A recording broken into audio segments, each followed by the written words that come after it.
DCXL 558. Papatuloy ho yung mga balita dito ngayong umaga sa DCXL 558. Kami pa rin ang inyong mga kasama.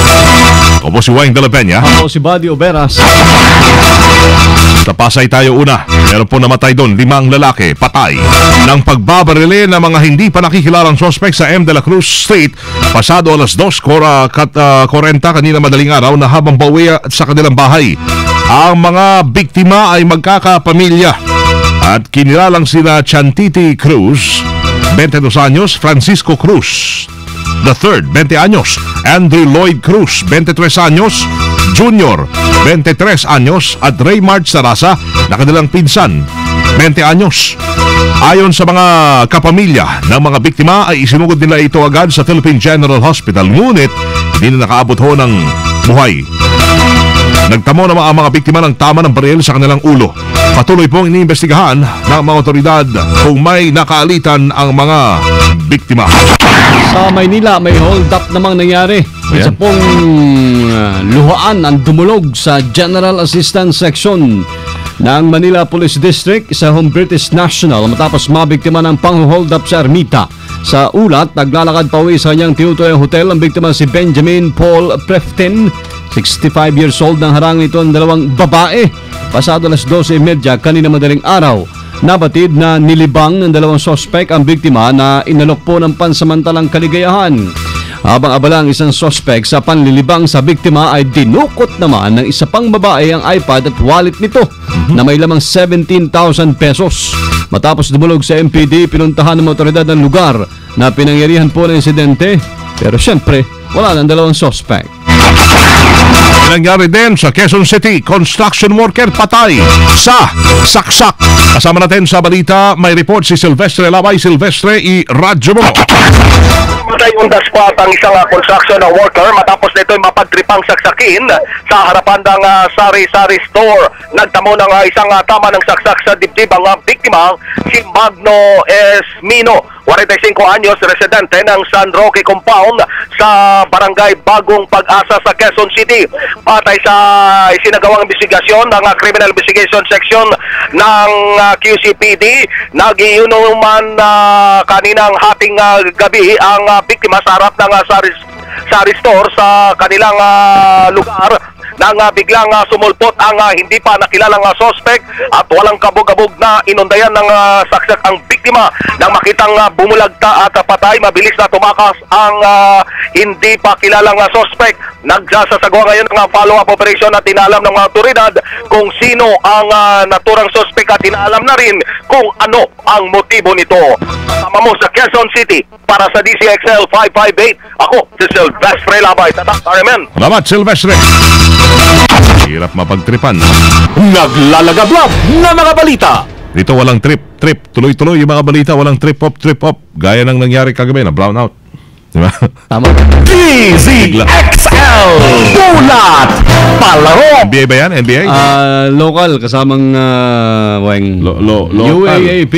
UAE. Oh, UAAP. Lutong bahay.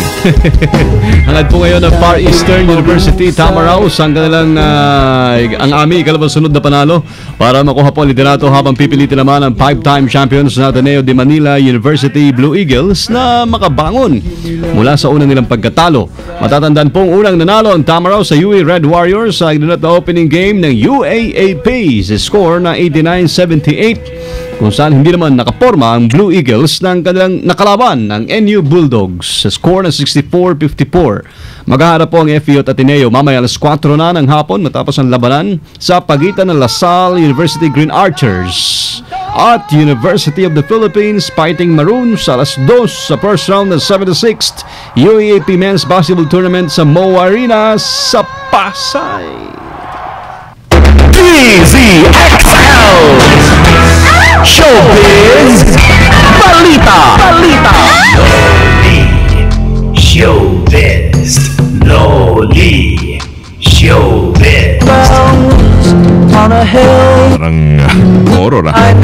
Loli, ikaw na. Thank you. Hello, everybody. And every way, hello to you all. Good morning to all of you. Yung mga nakaligo na, yung mga hindi pa, at yung mga walang tubig sa bahay. Good morning. Oo. Yung mga naputulan. Kung ano-ano. It's me, Loli. At kakaligo ko lang. Music. Kasabay ho ng pagsikat ng araw ay mukhang makulimlim sa labas. Para no? Oo. Kasabay ng pagsikat ni Daniel Padilla sa showbiz ay ang pag-usbong naman ng iba't ibang issue ukol sa kanya. Kamakailan lamang ang issue isang isyong lumabas sa batang aktor na di umano'y nagpe-perform sa mga show na nakainom ng alak. Inawanan lamang ng batang aktor ang nasabing issue. At sinabi na minsan kapag kumakanta siya, yung mga kilos niya, parang mukha talaga siyang lasing. Ganun. Parang sa kanya lang, tulad ng tito niya lang na kala mo di ba, gumagewang-gewang. Kala mo lasing, yung pala'y nakainom nga talaga. Pero hindi niya nalang pinapansin raw yung mga intrigang pilit na binabato sa kanya kapag para lang mapabagsak siya. Dahil para sa kanya, walang intrigang maaaring makapagtumba sa isang Padilla. Alam mo? Nilinaw ni Daniel na kailangan tanggapin at pag-aralan ng mabuti kung paano haharapin ang mga intriga na ibibigay sa'yo. Matuto sa nangyari sa tito. It's me, Loli. Papa. Loli pa. Hindi gasgas, hindi umatras, medyo madulas. Ito ang Balitang Panghimagas. Ito na! Ha? Hindi umatras. Hindi, eto, wala talaga. May Michael Bolton Michael Bolton. In love yan ngayon in love. Napalitan na. Napalitan na yung gulong. Sigurado na. Sigurado na siya dito. Forever na ba yan? Ito na si... Wala si Kwan Wala si PB. Oo. Magre-recorrida daw kasi. Good morning, everyone. Kala ko magrarally. Napunta na kay Phoebe. Busy si Phoebe ngayon. Kaya eto ako muna magpapanghimagas. Yes. Nagpakilala ang isang lalaki bilang Peter Pan ng akusahan sa pagnanakaw ng bangka sa Charles River sa Amerika. Umaksyon ng mga otoridad matapos makatanggap ng tawag mula sa may-ari ng ninakaw na bangka. Isang pulis naman sa Marine Section ang nakahuli sa suspect at tumanggi ito na ninakaw niya ang bangka at nagpakilala nga ito bilang si Peter Pan. Di ba? Ayos sa palusot ha. Samantala nakilala ng mga pulis ang suspect ngunit hindi ito pinangalanan. Ang lalaki ay kinasuhan ngayon ng pagnanakaw at pagbibigay ng maling pangalan. Diba? Delikado yan. Peter Pan ang ginamit mong pangalan. Pero iba talaga. Pag nahuli ka, anong gusto mong pangalan gamitin? Siguro gamitin ko na lang yung rated R, di ba? Parang social din. Pababa. Oo.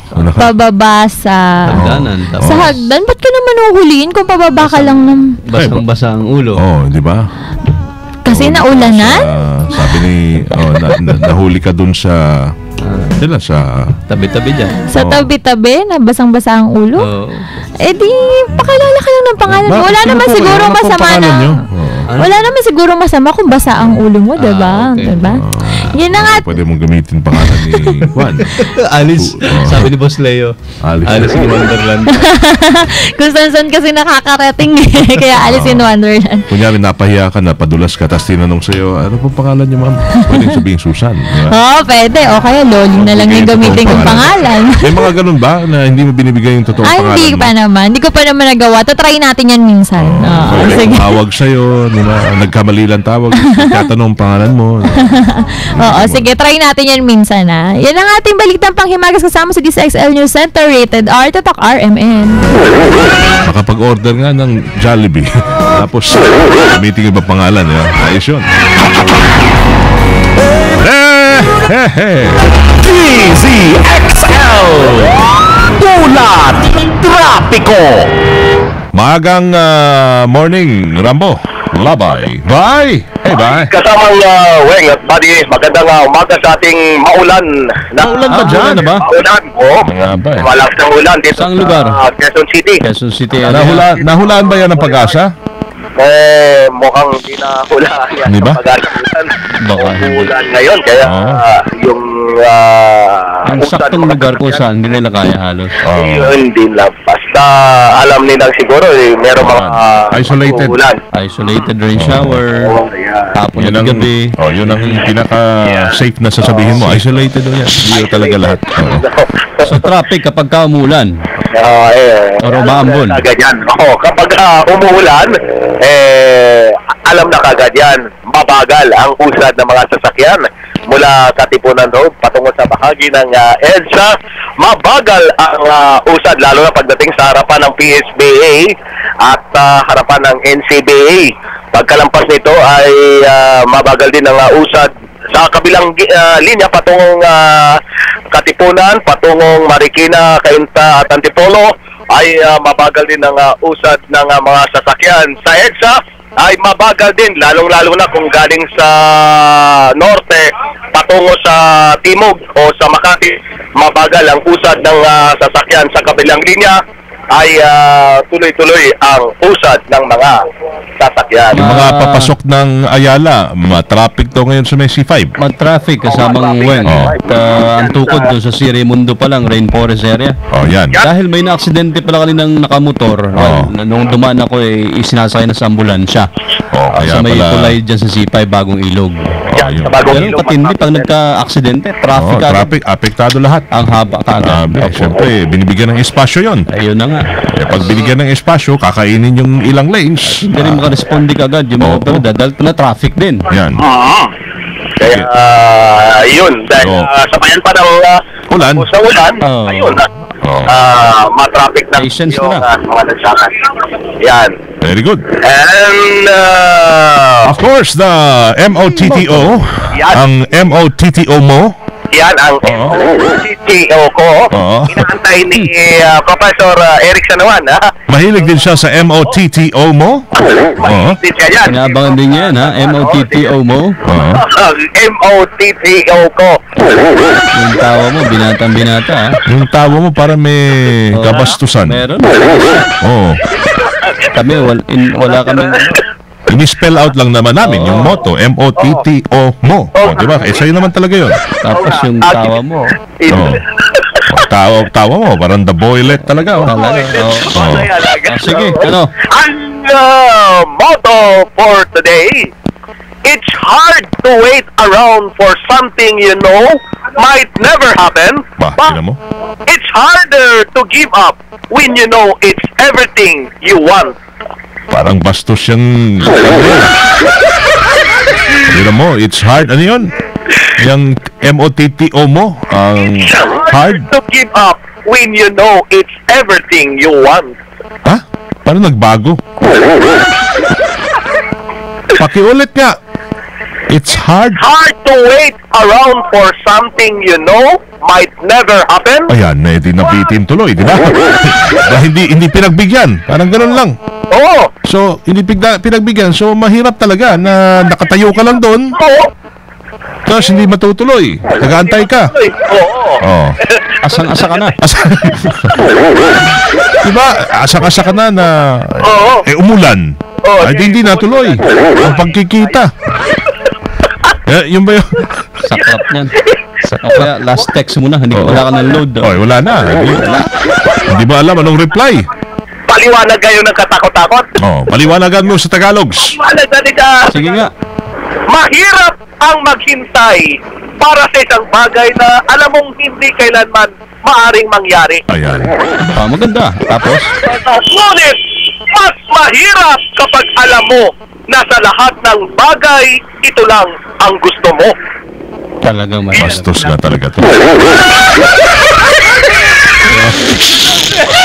Si Richard Ramirez, parang bastos daw yun. Maganda yung gusto mo. Ni Richard Ramirez, yun ang bagay na yun.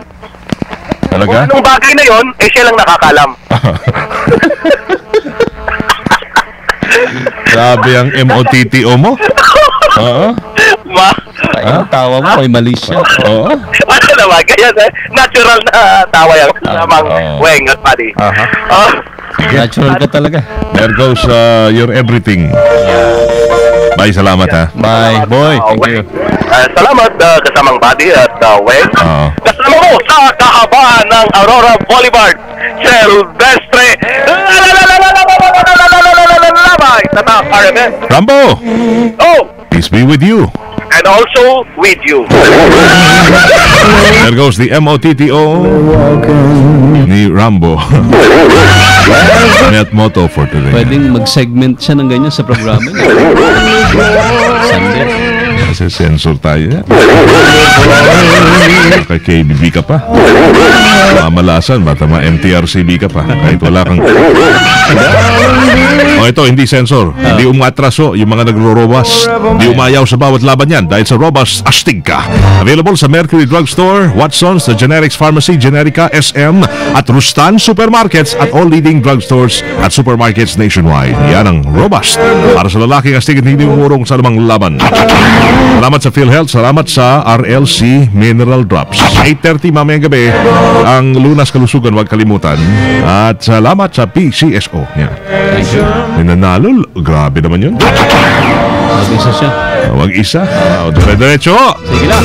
Mga kasama, mga naglalagablab ng mga balitang tatakaraben ang inyong napakinggan dito lamang sa DCXL 558. Ngayon po umaga na ng Miyerkules at 3 po ng Hulyo 2013. Yes, Baclaran Day, Novena Day. Kasal po tayo. Kasama nyo sa serbisyo publiko from the city of Zambo. LBSR's Primo Hermano. Sorry, mga kanina pa nakatutok sa web natin ang nakapwesto pala, Mike.